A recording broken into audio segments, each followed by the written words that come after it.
Hello and welcome to the 90s Nightmares podcast. In this episode, we are rewatching season 1, episode 2 of Are You Afraid of the Dark? It's called The Tale of Laughing in the Dark. Now, if you have coulrophobia, then this one got you.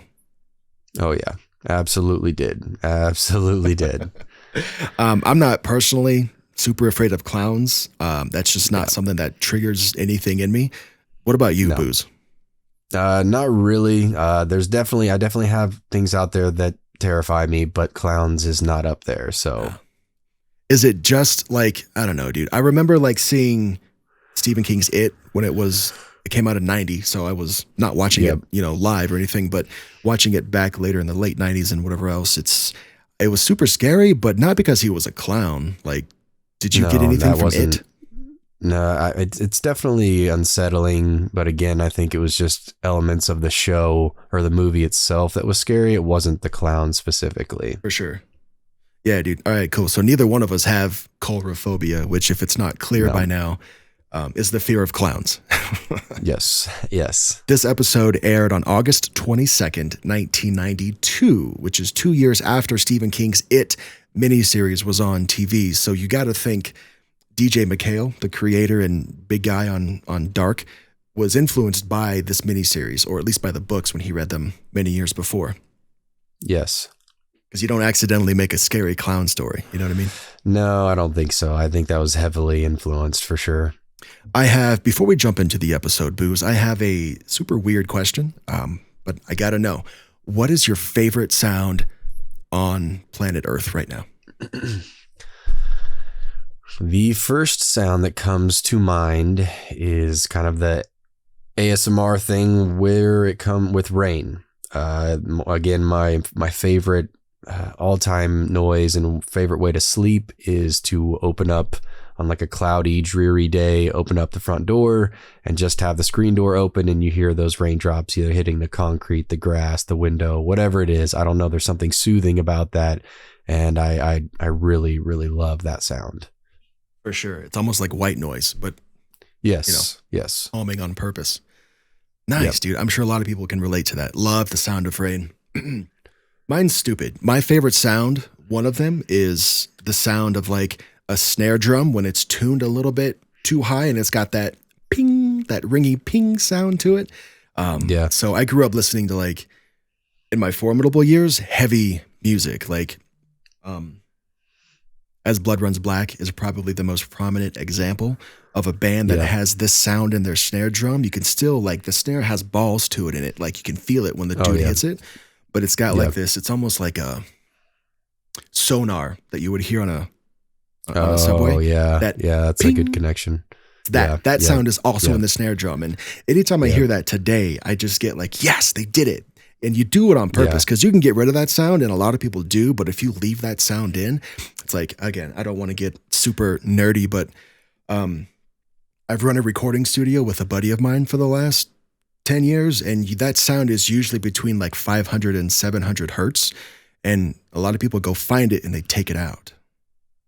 But I leave mine in because it just... I've heard it hundreds, if not thousands of times, but I never made the connection until this moment to know what you're talking about, because I definitely did the same thing. My formative years was all very heavy music where it's just pig squeals like all day long, thinking it's like Job the for a dopest Cowboy. thing ever. Am I right? Job for a Cowboy. Absolutely. Whitechapel. Whoa. Like all of those ones, man. Like it was a big deal. I mean, I spent a lot of my, I'd say 15 to early 20s going to concerts and getting knocked around in mosh pits all the time.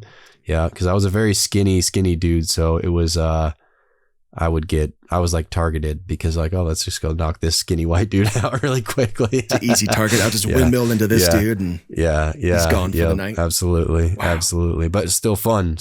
Great memories thinking back to some of those shows, man, for sure. So I liked you already, but now I like you even more, dude. And then for the listener that doesn't know our backstory, I don't know a lot about you. We just met online, and one day we were like, podcast? Okay. Yeah, pretty much. That's exactly how it happened. That's the short version. I didn't even know what you look like until a week before this episode airs. Yeah. So yeah, it's funny how that worked out. This podcast is a few things. We're looking back on all things 90s and scary and nostalgia, and I'm getting to know Booze. Yeah. It's intimate on a different level. So you guys are going to be learning about us at the same time we're learning about each other. So pretty much kind of funny. Yeah. When you said pig squeals, I went, wait a second, what? Yeah, you know what that is? Cool. Yeah, hell yeah. All right. So jumping into the episode, we're going to take this scene by scene. We're going to open up at an amusement park. Okay. And we see some examples of of the kinds of horrifying things that are inside this one attraction that they call a spook house, I think. Am I right? Yes. Which I think is cool. Now, I do too. I like that. I'd never heard that before. Had you? No, I don't know why. It didn't seem like it was too far-fetched, but at the same time, it's not something you hear hardly ever, if ever. It's not a haunted house because you go to a place and wait in line to see a haunted house, right? This is like at some fair or carnival, and like one little aspect is just a little bit scary. So yes, spook house just makes perfect sense. Yes, it does. Now, we even have their narrator say verbatim, this is how quickly they get rid of the parents. You can laugh, get scared to death, get stuffed on junk food, and ditch your parents for an entire night. Yes. That's like line 2 of the episode. Yeah, it's immediate. Yeah. Right? Yep. So, and in case you missed it in episode 1, one of the things that's going to be recurring, and it's going to be hard not to, is just mentioning how quickly the writers get rid of the parents. Yes. And speaking, I wrote this down too, as it all immediately goes along with the 90s insults, and it also goes back to the spook house thing too, because I can't remember which kid says it, but he's like, it's a spook house, lame ball. So last episode we got lame wad, lame ball. Now we got lame ball. So we're going to get many iterations with lame dash something, I feel like. I could only hope. And you know what I learned when I was researching the show?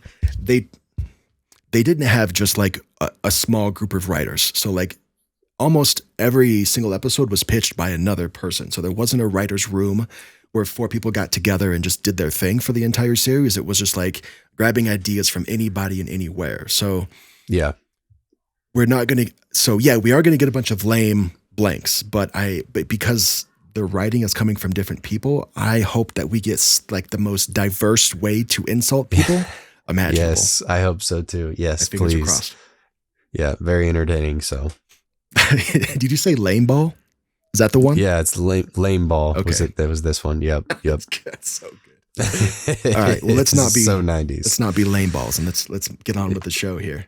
Yes. Now, we get the first of only a handful of episodes that don't start with the Midnight Society around the fire.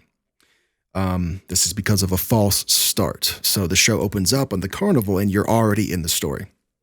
Yes. Doesn't happen a lot, so this is pretty rare. Now, the kids, I'm reading my notes so hang with me here.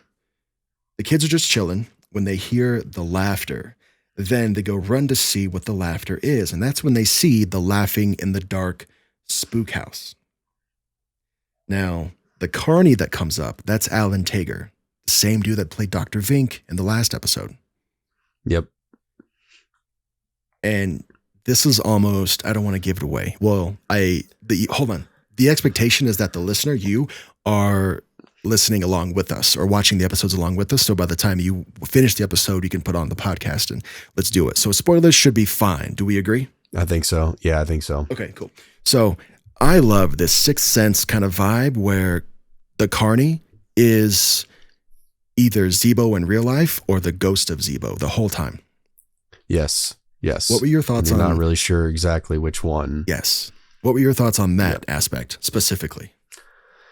I definitely liked it, and it's again, I think this is going to be another running theme where a lot of that stuff's just going to kind of go over your head as a kid, but now looking back on it as when we're older, I don't know. I definitely liked it, and it's definitely that creep factor that you need, because you don't know, is this the ghost of him? Is this Zeebo himself?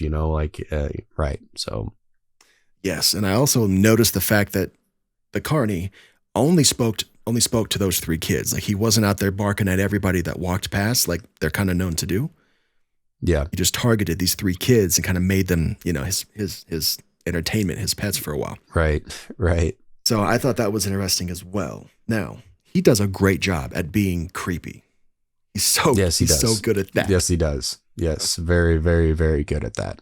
So moving along in the episode, the kids get together on another day and they do some digging on the legend of Zeebo, which is the name of the clown. And they learn that Zeebo was a real clown that stole all the money from his traveling circus that he was in and ran away. Do you remember how much money that was? Yeah, it was a hilarious amount of money too, because I was like, wait, what? Wasn't it like $3,000 or something like that? It was $4,000, dude. It was $4,000, so oddly specific, but I couldn't help but remember it. Yeah, I'm like, wait, what? And I was like, I thought like $100,000, and they said 4,000. I'm like, oh, all right. Yes. I don't think that got him very far, but okay. This dude it wasn't even his circus, but he was in a circus that was a traveling circus, and he stole everybody's money in Splitsville, $4,000. Now, okay, I'm glad we could both laugh at that. Let's keep going. Yep. After he runs away, he goes into this building, and he's a cigar smoker, right? This clown is. Yes. So he drops a cigar. He's hiding in the building. He drops a cigar. The building catches fire, blows up. Nobody knows if he was in the building when it exploded or if he escaped and just left a cigar there. So now the mystery is actually going a little bit deeper.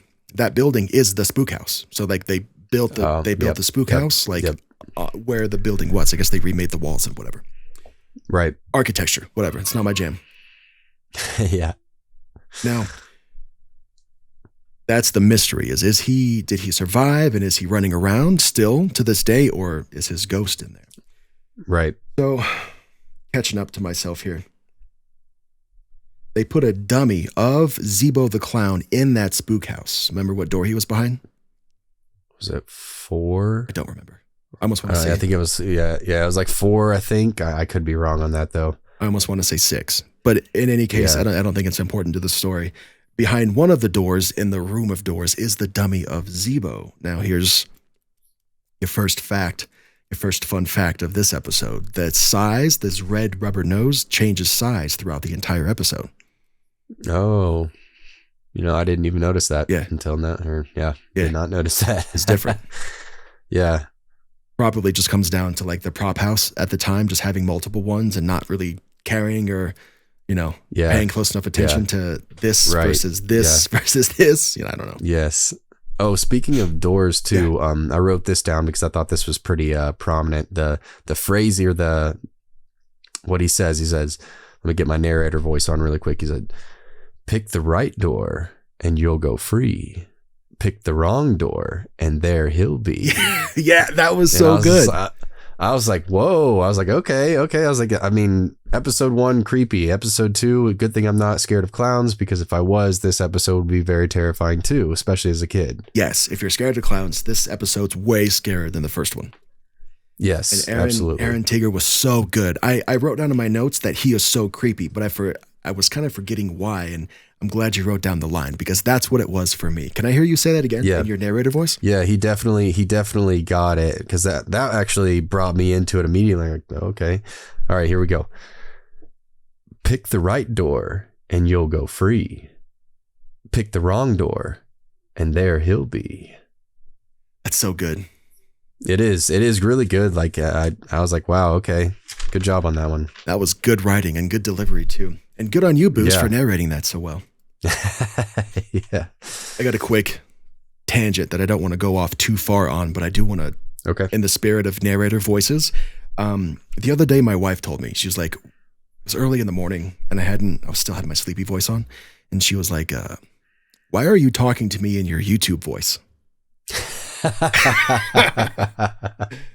Like, oh, am I? I had no idea. I know that there was kind of a difference between like regular me and then like, me on a mic telling a scary story about this and this. But I didn't know that I did know that I was using that voice one morning, and she was like, why? Yeah. And she wasn't upset or anything. It was just like, Why are you using that voice? Yeah. It's my voice isn't really too different, but otherwise it just drops like an octave or two, and then you get that seriousness that comes to it as well. Very serious. Do you turn into a corpse? You're like, so this is a fucking scary story. Yeah, this is a really scary story. Yeah, pretty much. Speaking of, I won't allow this tangent to go on too much further, but your wife, when it comes to listening to your YouTube channel, I'm always curious about talking to other creators and hearing what their significant other, if they actually listen and stuff like that. I know mine personally, she supports me, but this is not her thing at all. She doesn't really care about YouTube narrations and anything like that. So where's your wife land with that? I'm glad your wife supports you. It's okay that she's not your number one fan and she's not binging on your latest and greatest. That's never expected. Yes. Super cool. Absolutely not. My wife's about the same. She has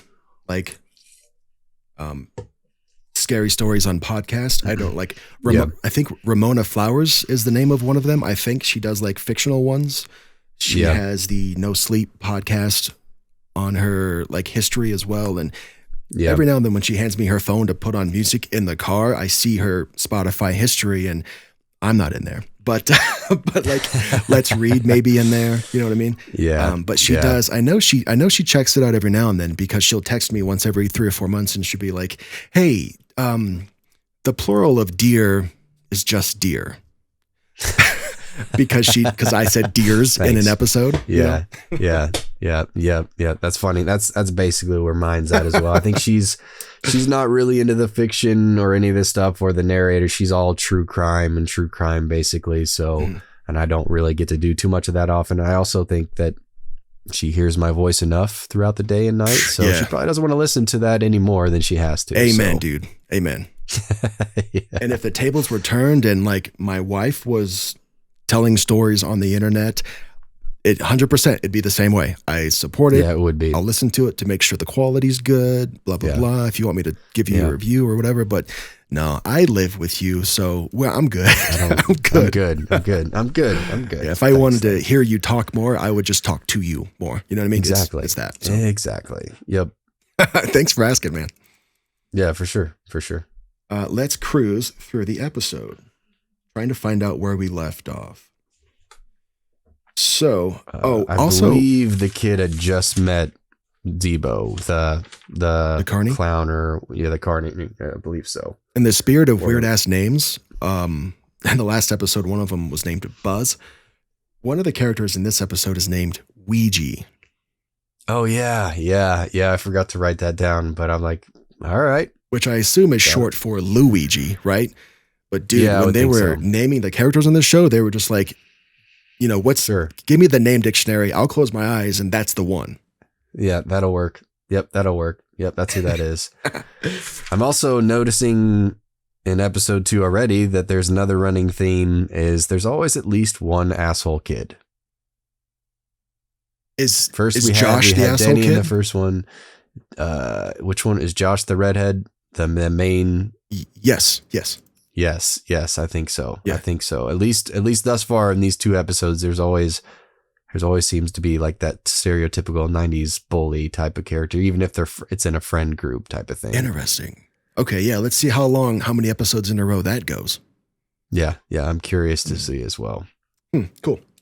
So let's keep going. Now, this is where we get to my favorite line of the episode. Okay. In the last episode, I saved this till the end, but we're here now. Let's just do it. Now, they're in the same room that where they were like reading about Zeebo and how he was actually a clown that stole $4,000 and then split. Yeah. Josh, the asshole kid, scares Ouija and the girl. I wrote her name down, but I don't see it right in front of me. So they get scared out of the house, right? Because she's like, spooks them, I guess. She grabs the lid of the trash can outside and she says, "Don't mess with me or I'll bung you on the head." That was my favorite line of the show. Yeah, mine, that one was in the top for sure with me, but I got to go. It's a Spook House lame ball is one I think I laughed at the hardest at the very beginning of the episode. Yeah, lame. I think it was lame ball for me that did it. Good one. And then Ouija calls out Josh for not going in before. So Ouija says, hey, Josh, you didn't even go in the first time. Why are you trying to scare us when you were too scared to even go in the spook house when we were there last night or whatever night it was? Josh's goal, now that they're back at the spook house the next night, his new goal is to now get into the spook house, confront the dummy, and steal the dummy's nose. That's how Ouija and his sister are going to know that he actually was man enough to face his fears, right? Yep.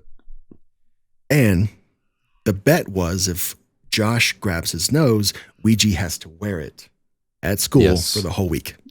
Yes. Right? Yep, that's it. Thinking that in real life terms, that wouldn't happen because your teacher would be like, take that stupid thing off. Yeah, immediately. Yeah. I mean, as soon as you walk into class, she's like, all right, what are you doing? All right, give me that. Yeah. You'll get it at the end of class. Before the bell even rings, dude. She's like, mine. It's going to go in my little drawer right here. Right. Yeah. With all this other stuff I have here. Yeah. With all this, for sure. With everybody's gum and Game Boys and Pokemon cards that I've confiscated over the semester so far. They're all there. That's where it's going. Immediately. So kind of a silly bet, but I mean, in the 90s, cool, whatever. Yeah. Josh is now in the spook house. He makes his way past the Hall of Mirrors, all the dummies, all the motion-censored animatronics. He starts smelling cigars. He knows what this means because he knows Zeebo was a cigar smoker. Yep. So now he's in the room full of doors. One of the doors... Everything all right? Yeah, my son just opened up the door. Cool. Yeah, we're good now. We're good.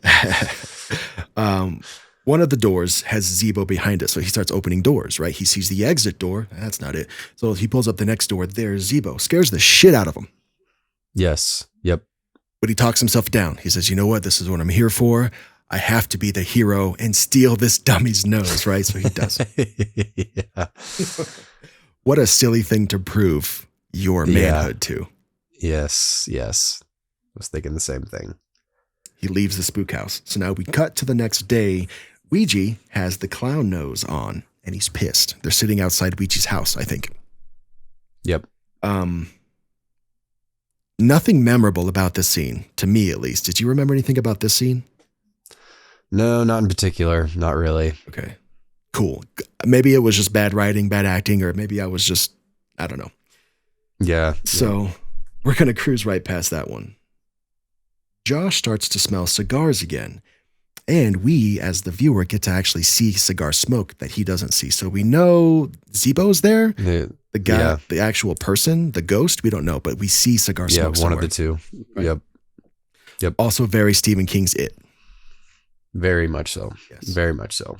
Now we get to kind of like the second part of the story where we have to get rid of the parents again, right? Because the parents are disposed of when they're at the amusement park because they don't need parental supervision. They can kind of do whatever they want for the night. Yep. Another day, Josh needs to be alone at his house. So parents have concert tickets, right? They're going to go see their favorite band. Yeah. Let's play a game. Immediately. Yep. I want to try something real quick. So parents in the 90s, they have concert tickets. Who do you think they're going to go see? This was early 90s. So 92. 92. I'm going to say Nirvana. Really? Yeah. Maybe. I'm thinking Clapton. Maybe. Yeah. Oh, yeah. That's a pretty good one. That's a pretty good one. I like to think that his parents, I guess in my head, immediately are a little bit more grungier. Maybe. Well, for sure. I don't even honestly know if we get to see his parents because you get like the classic 90s trope where there's a note in the fridge. Oh, yeah. Yep. I don't think we even see their parents, dude. So we have nothing visual to go off of. I don't think so. No, not at all. So maybe they're seeing Clapton, but Nirvana's headlining, right?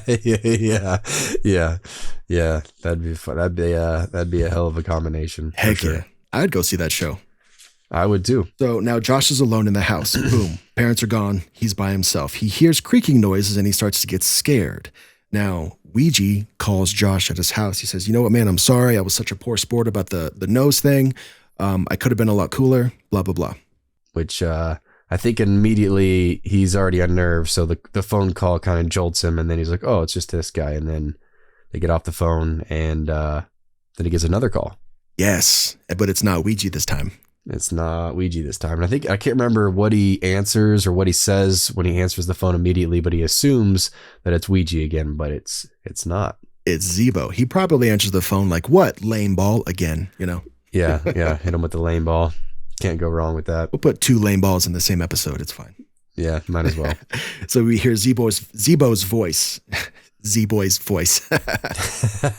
We hear Zeebo's voice. He says, give it back. And he starts laughing. Give it back. No way, Weege. You're not scaring me. Then it's a pretty good effect. Very good effect. Very good. Very good. So what I'm learning about the show so far is that when they want to turn it up, they can. Oh, they do. They do. Yes. And they're good at it too. We smell more cigar smoke, spaghetti that he put, his leftover spaghetti that was in the microwave. He takes it out. It's not spaghetti anymore. It's cigars. Yeah. Right? Yep. Keeping now the music here, still not much better than episode 1.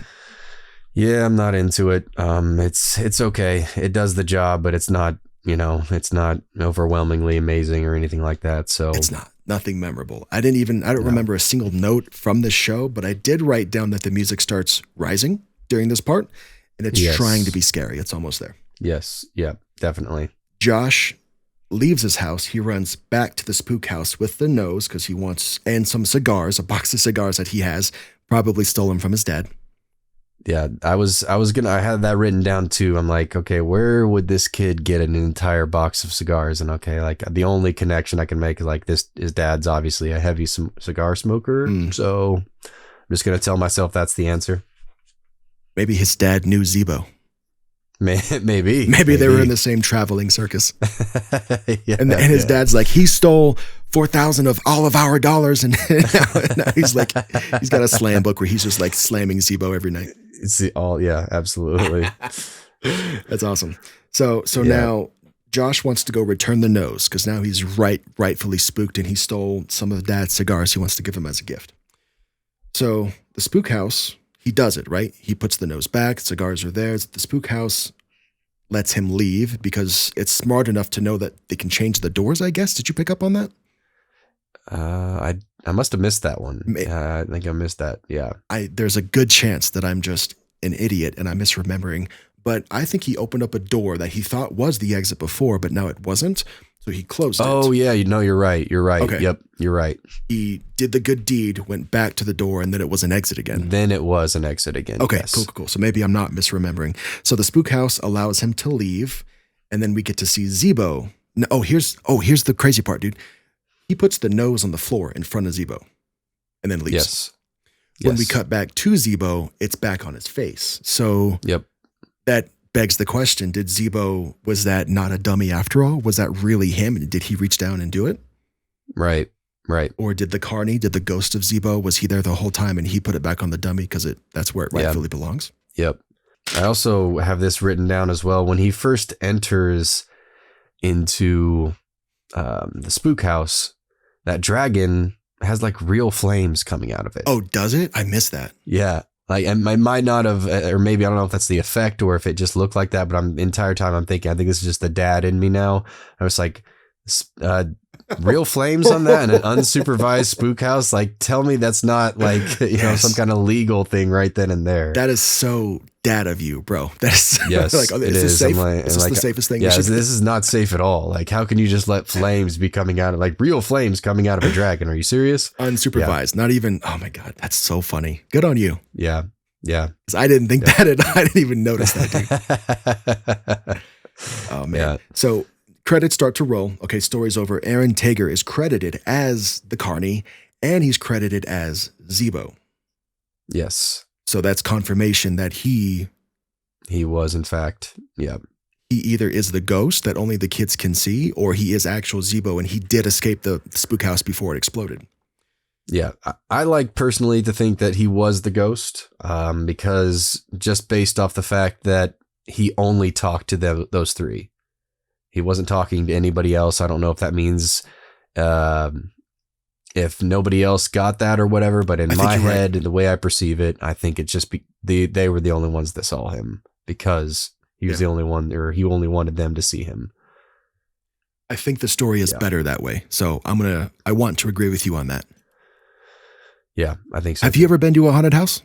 Oh, say that again. I have plenty of times. Do you have any of like scariest memory from one that you want to share? For some reason, I will definitely share. I'm afraid of dolls, like porcelain dolls for some reason. Whoa. And like Me too. Like porcelain dolls and ventriloquist dolls are kind of a phobia of mine. I don't like them. They unsettle me.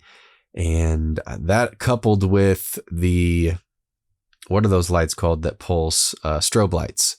Strobe lights would always trip me out in haunted houses and stuff like that too, because nothing would be there and then something would be there immediately. It's just like, I don't know, that those I have memories as a kid going in to those the first time. And that's what the chainsaws didn't freak me out. The clowns didn't freak me out, but dolls coupled with the strobe lights. For sure. Yeah. That's so not funny you say that, because I love haunted houses. I haven't gone to a whole lot since the kiddos have entered my life. But when we would go to multiple ones every year, the scariest memory that I have was these two, I don't know if they were twins, but they were two girls that were probably my age, I would assume. And I didn't recognize them right away, right? Because it's dark. There's strobe lights are a given. I don't know who anybody is. They were actors in the spook house. But they must have recognized me because they said my name. They said my real name, but they looked at me going through the haunted house, and they're like, in unison, dressed as dolls, no less. They said, "Come play with us, Darek." And I went, "Oh no, I'm out. So I'm out." From then, so my brain's always on behind the scenes mode. I'm looking at the set design. I'm looking at how much fog they're using. How much does it cost to build this room? And then when I heard those two twin dolls say, "Come play with us, Darek," I left all of that. I was not thinking about anything else, dude. I was like, that's it. Yeah, no, I'm done. Gone. Yeah, I get that. I guarantee I probably would have done something similar too. Guaranteed. Yeah. All right, let's rate the show before we end it. Out of 5, what do you give it? Are we going to be using, first and foremost, I should probably ask, are we going to be using like any points? So for instance, 3.5, 2.5, or do you want to strictly just do 1, 2, 3, 4, 5? Yeah, let's use points. Okay. I'm going to give it a 4.5. I think this episode was That's so high. Perfect for me. Really? Yes. I think this was a really good episode. There was moments outside. I mean, the music, I think I would honestly give it a perfect score if the music was better. But I think, and I don't even like clowns, but I think this episode was really unsettling with, what's his name again? Dr. Vink, the guy that plays Dr. Vink. Aaron Teager. His acting, when in those moments, I think this was actually pretty scary. And in the animatronic or whatever that was that actually played Zeebo, actually a pretty unsettling looking clown too. So, damn, that's high. Only because I would give it a 2.5. Oh, we're way different then, And I really like this episode. My 2.5 is a little bit generous in my opinion too. But dude, maybe I'm not afraid of clowns, so this just didn't do it for me. The music I didn't love. I don't remember a single thing about the music. It was a good cohesive story, and there were no big plot holes that I'm still keeping me up at night about. But it wrapped itself up pretty good, and it did. I don't know. I mean, I'm sure there's probably going to be plenty more episodes where we are different stars for sure. But yeah, I don't know. And again, I'm not afraid of clowns whatsoever, but I just think I think it was mostly the delivery of a lot of those scenes that did it for me. Yeah, Aaron was very good. Kids were good most of the time. Good. Yeah, yep, for sure. Let's kill it. You ready? Yep. Ooze, thank you for your time. Yep, absolutely, man. Listener, thank you guys. Do us a favor. If you're liking this so far, if you're here as we launch on December 7th, you get 3 episodes right away because we want you jumping in. If you're liking what you're hearing so far, subscribe, follow, whatever it's going to take to get a little notification on your phone all when we that good do the stuff. next one. Yeah, all the good Yes. stuff. So Yes, please do. Please do. right now, obviously we're in the very beginning stages. The goal is to grow. We want you to come along with us on this journey and bring some people with you as well. Yeah, absolutely. Tell your mom, your dad, your kids, whatever, man. Like, get them all in here. Tell your dog. Yes. Yeah, tell them. All right, man. We'll see you everybody in the next one. Yep. Thank you.